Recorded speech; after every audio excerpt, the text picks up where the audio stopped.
diz o que tem que ser feito e não está sendo feito. Nós estamos, veja bem, nós estamos num caso omisso do regulamento, que é a questão de nós temos os goleiros lesionados, estamos pedindo para inscrever um novo atleta e está sendo negado. E esse é um caso omisso, que o regulamento não prevê e diz que o artigo 82, 83, não me lembro, que os casos omissos, o presidente da federação, né, vai se manifestar, né, creio que fundamentadamente sobre isso.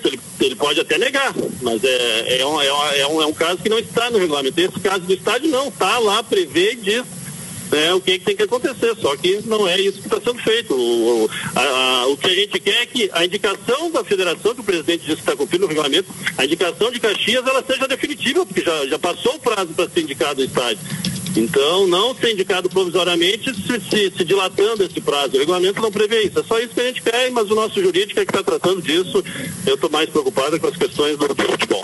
Agora, Roberto Melo, essa questão não é parecida com o que ocorreu com o Internacional no jogo contra o Cruzeiro pela primeira fase, quando a federação colocou o jogo para Bento Gonçalves, mas o Inter, insistentemente, até a véspera do jogo, tentou buscar fazer com que a partida voltasse a Porto Alegre, Melo?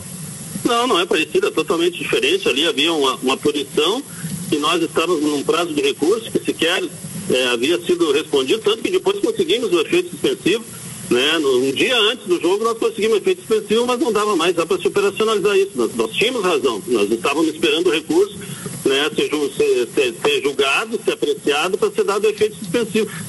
Tanto é diferente que nós acabamos julgando o Bento Gonçalves, a federação indicou, se ela demorou para indicar, é uma questão dela.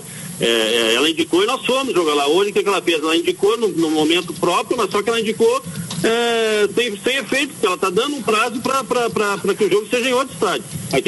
Naquela outra situação ela indicou o Bento Gonçalves e nós jogamos em Bento Gonçalves. Nós não jogamos no Beira-Rio mesmo tendo o efeito suspensivo. Mas no fato do Novo Hamburgo ter colocado a indicação do Estádio do Vale, contando com os 10 mil lugares à disposição, não está certo? Só falta na questão da liberação dos bombeiros, ou seja, o Novo Hamburgo, na sua visão, na visão do Internacional, não está cumprindo com o regulamento? Mas isso qualquer pessoa entende que não está cumprindo, né? O regulamento diz que 48 horas depois do estádio tem que ter capacidade, o estádio não tem capacidade, nós não sabemos nem se os bombeiros vão permitir, né, vão autorizar que seja feito um aumento da capacidade do estádio, né, que é uma coisa que também nos preocupa, a segurança do nosso torcedor e do próprio torcedor do Novo Hamburgo, a chegada ao estádio, a saída do estádio, é tudo pela mesma rua, é um jogo que vai ter uma demanda muito grande de público, né, se deslocando para o estádio, então tem toda essa situação que tem que ser levada em consideração também. Então, que isso fica a cargo, por exemplo, da Brigada Militar, né? Que ela dá a condição para o torcedor, para as equipes, para a delegação, né? Isso aí não passa pelos clubes, né? Nem pelo Inter, nem pelo Novo Hamburgo. Exatamente. Então, hoje não existe isso. Então, o estádio não tem essa capacidade. Para ele ter essa capacidade tem que ser dado essas autorizações, né, pelo poder público, e tem que ser construída essas novas arquibancadas, né? E tem que ser feito várias questões em relação à logística, né? Não é só, acho que as arquibancadas, acho que tanto o Brigada quanto o Bombeiros tem que fazer uma série de intervenções para que possa o estádio receber um jogo, né, com público de mais de 10 mil pessoas. Mas eu estou lembrando aqui que o Inter já decidiu o Campeonato Gaúcho em Canoas e Campo Bom. Não, mas não é esse o problema. Decidimos dentro do regulamento. Se nós jogaríamos com o maior prazer em Novo Hamburgo, acho que o Novo Hamburgo faz por merecer ter o mando de campo, né, da segunda partida, fez a melhor campanha, é o melhor time, né, que a melhor campanha do campeonato, mas a gente só está pedindo que o regulamento seja cumprido. Nessas situações aí, com certeza o regulamento foi cumprido. 14 o Inter. Teve uma questão, Roberto Melo, Felipe Kunrat aqui. Em 2014 até, tu também estavas na direção, o Internacional conseguiu a liberação, por exemplo, no dia do estádio Beira-Rio. Essa é uma questão que pode ser considerada parecida, não? Bom, eu não sei te dizer, não cabe a mim agora analisar nesse momento a situação de 2014, como é que foi feita. Não tenho como fazer essa análise nesse momento, do qual eram as condições naquele momento. O Beira-Rio, creio eu, todo mundo sabe que tem capacidade para receber, né, jogos de futebol. Então, foi na questão pré-copa ainda. Não sei naquele momento o que faltava, o que tinha, qual era a liberação que tinha que ter. E naquele momento, se alguém se sentia prejudicado, deveria alegar, né, o prejuízo. Agora, eu nesse momento não tenho condições de fazer essa análise. Então, Com isso, dá para entender que o Inter, nesse momento, se sente prejudicado, com o jogo sendo em Novo Hamburgo. Não, nós, nesse momento, volto a dizer, quem está tratando desse assunto é o departamento jurídico. Mas no seu ponto de vista? Inclusive, nós estamos considerando que o segundo jogo é em Caxias. Inclusive, vamos começar a tratar questão de logística, porque toda hora muda o local de jogo no campeonato. Nós já tivemos que pagar hotel sem usar. Não é assim para se fazer o jogo. Você sabe que não é assim uma logística no jogo, ainda mais numa final. As cidades às vezes não tem hotel, e a gente tem que reservar com antecedência, tem que pagar os hotéis. Então é toda uma problemática, além de simplesmente se marcar o jogo e vender ingresso.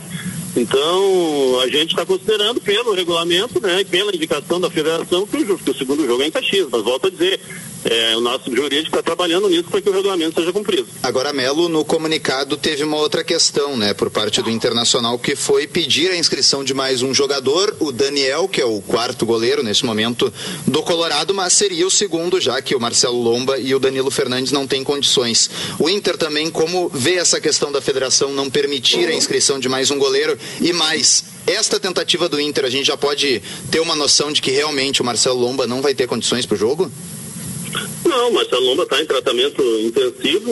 É evidente que ele não vai estar nas melhores condições, né? Se ele for para o jogo, se ele tiver condições de ir para o jogo, ele não vai estar nas suas melhores condições. Então, por isso que a gente pede a inscrição do Daniel, porque é um jogador que está em plenas condições de ir para o jogo. Agora, com relação ao pedido, a gente está fazendo fez o requerimento, que a gente entendia que era uma questão de bom senso, e era uma questão, volto a dizer, que não está prevista no regulamento, que é omisso. O regulamento, inclusive, tem um artigo que diz casos omissos serão tratados pelo presidente da Federação. E a gente fez o requerimento, e o presidente, pelo que parece, está negando o nosso pedido.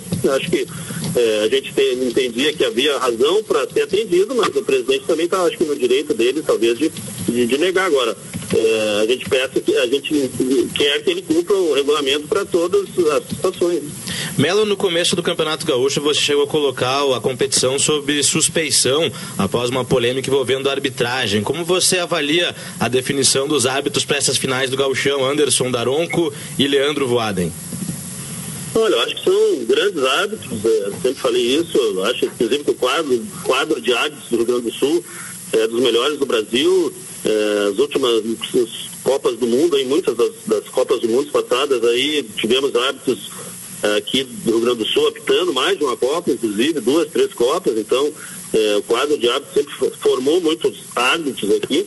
E eu acho que o Daronco hoje talvez seja o melhor árbitro do Brasil. O Voaden também tem uma grande trajetória. Acho que são os melhores árbitros mesmo para serem escalados. E talvez naquele momento, quando eu falei em suspeição, a palavra mais correta naquele momento seria que o campeonato estava sob muita pressão, sob forte pressão. Era isso que a gente via. E que a partir disso algumas decisões, sob pressão, estavam sendo tomadas. Deixa eu perguntar, Melo, um questionamento de um ouvinte aqui no WhatsApp da Rádio Grenal sobre a questão do regulamento. Agora há pouco tu citaste dos casos omissos. O regulamento do Gauchão, ele deixava claro um número total de jogadores inscritos, e se sim, o Inter inscreveu todos, porque uma lesão faz parte do campeonato, não é um caso omisso, né? Não, o caso omisso é a lesão, de jogadores. O regulamento prevê um número, inclusive isso é uma situação que existe há poucos anos. Antigamente não existia. O clube podia usar todos os seus jogadores que estivessem à disposição. Por muitas vezes usou sub-20, né? Nas primeiras partidas ali do ano, quando a equipe ainda está em pré-temporada, a gente usava a equipe sub-23, que começava a treinar lá em dezembro, assim como as equipes do interior, e isso hoje para nós também é negado. A gente não pode observar a equipe sub-20 jogando o Campeonato Gaúcho, porque a gente tem que escrever um número limitado de jogadores. E aí acontecem essas situações de ter que escolher 3 goleiros, são 10% do número total de vagas, que são 32, pode escrever 32. Então, a maioria dos clubes escreveu 3 goleiros apenas, foram poucos que escreveram 4 goleiros. Então um caso omisso que eu citei é escrever alguém, tendo lesões, no caso de 3 goleiros, 2 lesões, mas eu acho que entendo pertinente o presidente poder negar o requerimento, né? A gente faz o requerimento e o presidente está negando. Agora a gente quer que todas as situações sejam analisadas, né, da mesma forma e parcialmente. Em cima disso, Melo, o Internacional poderá propor, quem sabe, para o gauchão do ano que vem, um aumento de jogadores na lista? Acho que sim, já estamos pensando nisso. O aumento de jogadores aptos a poderem atuar, ou que os meninos com a idade, até uma certa idade, né, possam atuar, não tenham limitações para atuar. Eu acho que alguma coisa nesse sentido pode ser feita, e a gente, dentro da norma, né, vai, dentro das possibilidades que nos são dadas, a gente vai talvez fazer esse pleito junto ao Congresso, junto à Federação. Agora, Melo, deixa eu te perguntar, surpreendeu o Novo Hamburgo ir para a final contra o Internacional? De maneira alguma. O Novo Hamburgo fez a melhor campanha, a melhor equipe do campeonato, não perdeu para a dupla Grenal, então desde o início do campeonato liderou o campeonato, então é a equipe que faz. Tem uma equipe que merece realmente, mesmo por merecer estar na final, é o Novo Hamburgo que tem a melhor campanha. Então a gente sabe da dificuldade que vai ser enfrentar o Novo Hamburgo, estamos nos preparando para isso. Temos 2 semanas cheias, assim como o Novo Hamburgo teve, que nós não tivemos, né, nos jogos contra o Caxias, tivemos os jogos contra o Corinthians, né, no meio da semana. Então estamos nos preparando da melhor maneira possível para esse grande enfrentamento. Se o Novo Hamburgo é a melhor equipe do campeonato, ele é o favorito para conquistar o gauchão? Acho que não dá para se dizer que é favorito. Eu falei que o Novo Hamburgo tem a melhor campanha do campeonato. E isso os números mostram, né? Agora, para dizer que é a melhor equipe ou que é a favorita, aí é outra situação. Favoritismo, eu acho que a gente pode avaliar, na realidade, vai ser durante os 2 jogos. Agora, Melo, não tem... Eu só queria te pedir desculpa, que eu falei com o rapaz da produção que eu tinha um compromisso, e eu tenho que em seguida encerrar a entrevista. Claro, pode ser só uma última sobre o jogo contra o Novo Hamburgo. Penúltima, então. É que não tem saldo qualificado. O que pode mudar isso? Tu acredita na postura do Inter? Por exemplo, o Colorado, desde que perdeu o Carlinhos, teve que mudar a formatação em sequência nos jogos. O que pode mudar na postura, de repente, sendo um time mais ofensivo no estádio Beira-Rio, já que o gol levado aqui não tem o peso 2, por exemplo? Não, nosso time, e acredito que o Novo Hamburgo também, vão jogar da mesma forma que jogaram todo o campeonato. O Inter sempre procurou jogar ofensivamente, sempre procurou fazer gols, jogar no campo do adversário e ter a posse de bola. Então acho que não vai mudar isso, e o Novo Hamburgo também acho que vai ter a mesma postura de jogar como jogou todo o campeonato. Roberto Melo, para fechar agora então, o Inter sabe que tem que seguir as regras para se beneficiar do Profut, enfim, e os valores meio que chegaram no teto, assim, bateram, né, em termos de investimentos. O Inter agora fecha os cofres e não tem como, por exemplo, no meio do ano, na próxima janela, deixar de negociar algum jogador? Dalpizol, primeiro dizer que é um prazer falar contigo novamente, fazia tempo que não conversava com a minha. Da mesma forma. E um jornalista, né, dos mais experientes aqui do estado, sempre com perguntas e colocações pertinentes, então sempre um prazer falar contigo. E a pergunta com relação fizeste com relação aos gastos do Inter, porque tem no Profut aqueles limites, né? Como é que o Inter vai lidar com isso agora?